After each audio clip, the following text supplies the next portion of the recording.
नमस्कार. आपण ऐकतोय पुष्पाताई नाईक लिखित संत जनाबाईंचे सार्थ अभंग आणि अर्थ या पुस्तकाचं प्रकाशन केलेलं आहे आशिदा प्रकाशन. आज आपण अभंग घेणार आहोत 81 ते 85. प्रथम आपण अभंग 81 ऐकूयात. पूर्वी काय तपे नेणे पै हो केले, निधान जोडिले पंढरीचे. येऊनिया देव दळू लागे अंगे, रखमाईचा संग दूर केला.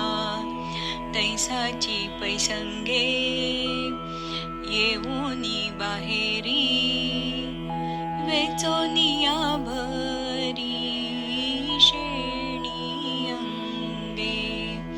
ओझे झाले म्हणूनी पाठी पितांबरी, घेऊनिया घरी आणि तसे.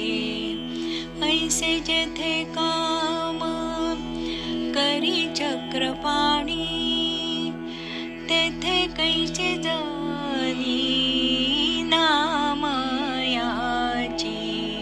पूर्वी काय तपे नेणे पै हो केले, निधान जोडिले पंढरीचे. जनाबाई म्हणतेय, मागील कोणत्या तरी जन्मी मी काय तप केलं किंवा काय पुण्य केलं ते मी पण जाणत नाहीये. पण एवढं खरं की ह्या जन्मी पंढरीच्या पांडुरंगाशी योग जोडला आणि जडला सुद्धा. रखुमाईच्या बरोबर राहायचं सोडून पांडुरंग माझ्यासोबत दळणदळू लागलाय. एवढंच नाही तर रानावनात माझ्या बरोबर येऊन शेणी देखील टोपल्यात भरल्यात. मला टोपल्याचं ओझं झालं की पितांबर नेसलेल्या पांडुरंगाने शेण्याची टोपली माझ्या बरोबर घरी देखील आणली आहे. असं काम स्वतः पांडुरंग जनाबाईला करू लागलेला असताना मग जनी नामयाची कशी राहील? ती तर पांडुरंगमयच झालेली आहे. पुढचा अभंग ऐकूयात 82. एकटी तू गाणे गासी, दुजा शब्द उमटे पाशी. एकटी तू गाणे गासी, दुजा शब्द उमटे पाशी. कोण गे तुझ्या बरोबरी, गाणे गाती निरंतरी. पांडुरंग माझा पिता, रखुमाई झाली माता. ऐशियाच्या घरी आले, जनी म्हणे धन्य झाले. ऐशियाच्या घरी आले, जनी म्हणे धन्य झाले. एकटीच तर तू गाणं गात आहेस, मग तुझ्या जवळच दुसरा आवाज कसा ऐकू येतोय? तुझ्या बरोबर कायमच कोण बरं गाणं गात असतं? या प्रश्नाला उत्तर देताना जनाबाई म्हणतायत की अहो, प्रत्यक्ष पांडुरंग आणि रखुमाई माझे माता पिता आहेत. इथे त्यांच्यापाशीच मी राहती आहे आणि हेच माझं माहेर आणि सर्वस्वही असल्यामुळे मी धन्य झाले आहे, असं जनाबाई म्हणतायत. पुढचा अभंग ऐकूयात 83. जनी डोईने गांजली, हो जनी डोईने गांजली. विठाबाई धाविन आली, विठाबाई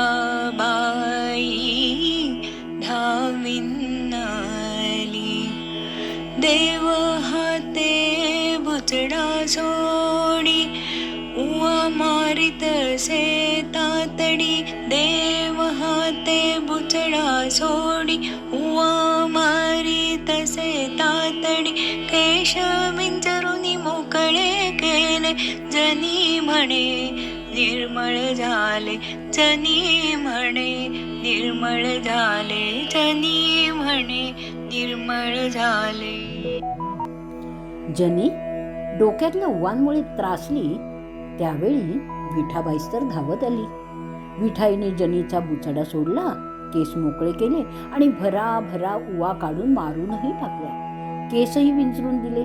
त्यावेळी जनाबाईच्या डोक्यातील उवांचा त्रास कमी झाल्यामुळे त्या काय म्हणतायत की त्या निर्मळ झाल्यात, असाही अर्थ अभिप्रेत धरता येईल की जनाबाईंच्या डोक्यात विविध विचारांची चलबिचल होती, त्यामुळे त्या त्रासून गेल्या. पण पांडुरंगाचं दर्शन होताच त्यांच्या विचारांची चलबिचल संपली आणि मन पांडुरंगाच्या दर्शनाने शांत झालं. पुढचा अभंग ऐकूया, 84वा.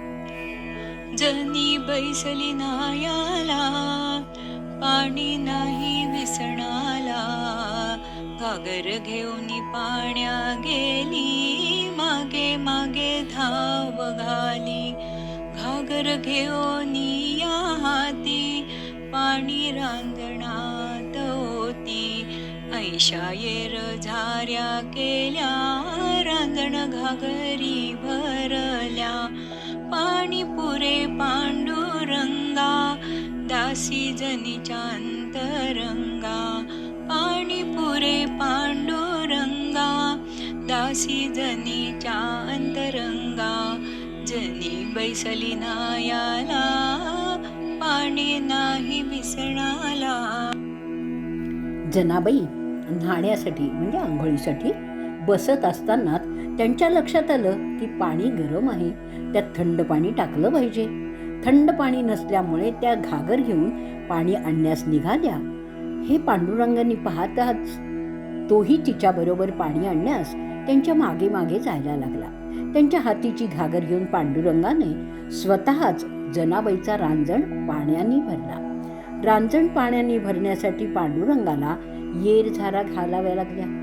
दासी जनीच्या अंतरंगात असलेल्या पांडुरंगाला आता पाणी भरणं पुरे झालं असं त्या म्हणाल्या. आणि या ओळी वाचताना पांडुरंगाने एकनाथाच्या घरी कावडीने रांजण भरला म्हणजे पाणक्या होणं याची आठवण झाल्याशिवाय राहत नाही, हो की नाही. 85वा अभंग ऐकूया. एक दिवशी नावयास, पाणी नव्हते विसणाच. देव धावनिया आले, शीतल उदक घे घे बोले. आपुल्या हाते विसणी, घाली जनीच्या डोई पाणी.